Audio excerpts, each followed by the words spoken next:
230 km de route à bitumée partant de la localité Matamba jusqu'à Kalambambouji à la frontière avec l'Angola. La construction de 2 ponts définitifs en béton, l'un de 80 mètres sur la rivière Lueta et l'autre de 60 mètres sur la rivière Kasaï, ce sont là les attendus de ce projet.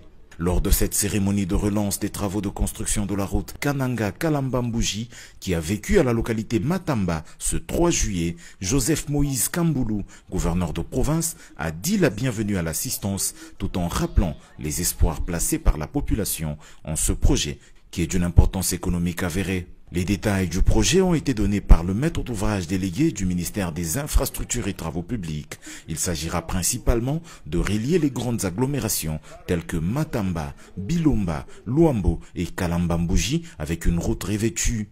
Nico Nzaou Nzaou est directeur général de l'Agence congolaise des grands travaux. Une route, une fois 2 voies, sur 230 km de longueur. Donc la route qui viendra de Kananga jusqu'ici aura une fois 2 voies, mais dès qu'on arrive dans une agglomération, on va l'agrandir, ce qui fait que nous allons augmenter à peu près 18 km de route sur l'enveloppe générale. Une couche de roulement en bicouche de 3 cm. Nous aurons également une couche de base de 20 cm, une couche de fondation de 30 cm. La largeur de la bande de roulement est de 7 mètres. Accotement 1 mètre de chaque côté dans la traversée de race campagne, 1,5 mètre de chaque côté dans la traversée de grandes agglomérations, Matamba, Bilomba, Luamba et Kalambambouji.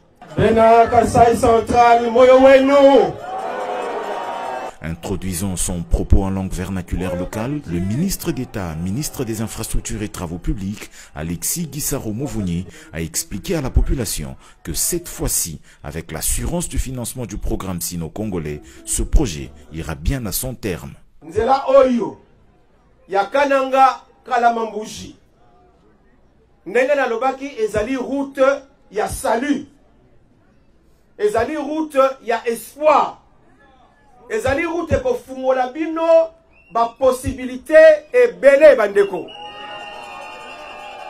ezali nzela eko permettre bino awa na kati ya Kasai Central boleka ti na Angola, boke na Angola ti na port ya Luanda, ti na port ya Lobito, comme ça boke na récupérer ma marchandise ya bino kuna. Ces travaux seront exécutés par l'entreprise Cisco SA avec son sous-traitant Sino Hydro pour 300 millions de dollars américains sur 3 ans sous l'encadrement de l'Agence congolaise des grands travaux qui souhaite boucler le projet en moins de temps qu'est prévu mais avec la qualité requise comme ce fut le cas avec la route Nzolana à Kinshasa.